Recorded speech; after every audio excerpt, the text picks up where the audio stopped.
Hi అండి. ఎలా ఉన్నారు? బాగున్నారా? బాగుండాలని కోరుకుంటున్నాను. నేను మీ లక్ష్మిని. యాక్చువల్‌గా ఎక్కడికో బయలుదేరిపోయింది వీడియోల కోసం మమ్మల్ని సంబోధించడానికి అని అనుకుంటున్నారా? అదేం లేదండి. యాక్చువల్‌గా చిన్న పనైతే ఉంది. సో, అందుకని అమ్మ వాళ్ళ ఇంటికి ఒక 1 అవర్, 2 అవర్స్ అయితే వెళ్దామని అయితే స్టార్ట్ అయ్యాననమాట. ఆటో అయితే ప్రిఫర్ చేస్తాను. బస్సు ఎక్కువ పడదు కాబట్టి బస్ జర్నీ అంత దూరం కూడా కాదు నేనుండే స్కూల్‌కి అక్కడికి. సో, ఆటో అయితే ఎక్కుతున్నాను. ఒకళ్ళిద్దరు వస్తే వెళ్దాం మేడం గారు అని అయితే చెప్పాడనమాట ఆటో అతను. ఇక్కడ రెగ్యులర్‌గా తిరుగుతానే ఉంటారు కాబట్టి అటు ఇటు ఆటో వాళ్ళు అందరూ కూడా నోటెడే మొత్తం అంతా కూడా.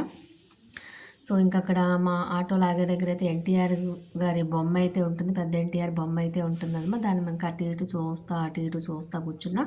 ఈలోపు ఆటోలోకి అయితే ఇద్దరు ముగ్గురు అయితే వచ్చేసారు. ఇంకా ఆటో అబ్బాయి అయితే ఇంకా ఆటో స్టార్ట్ చేశాడనమాట. చాలా రోజులైంది కదా, ఆల్మోస్ట్ ఆటోలో కూర్చునేసరికి తెలిసిన వాళ్ళంతా పలకరిస్తూ ఉన్నారు. అటు ఇటు బయట షాపుల వాళ్ళు కానీ వీళ్ళంతా కూడా మన ఊళ్ళో వాళ్ళే ఉంటారు. సో, ఫైనల్‌గా ఇంటికైతే వచ్చేసాను. అమ్మ అయితే క్యాజువల్‌గా ఏదో పని చేసుకుంటూ అటు ఇటు ఉంది. ఇంకా నేను ఇక్కడికి వచ్చేసేసి ఇల్లంతా తీస్తా మొదలుపెట్టేసావా నీ వీడియోలు అని అయితే నవ్వుతా ఉందనమాట. కాసేపు అయితే కూర్చొని ఏదో చిన్న డిస్కషన్ అయితే ఉండి మాట్లాడుకుంటూ కూర్చున్నాము. అది ఇది మాట్లాడుకుంటూ ఇదైతే మీతో పర్సనల్ బ్లాగ్లో అయితే షేర్ చేసుకుంటున్నా. Please watch.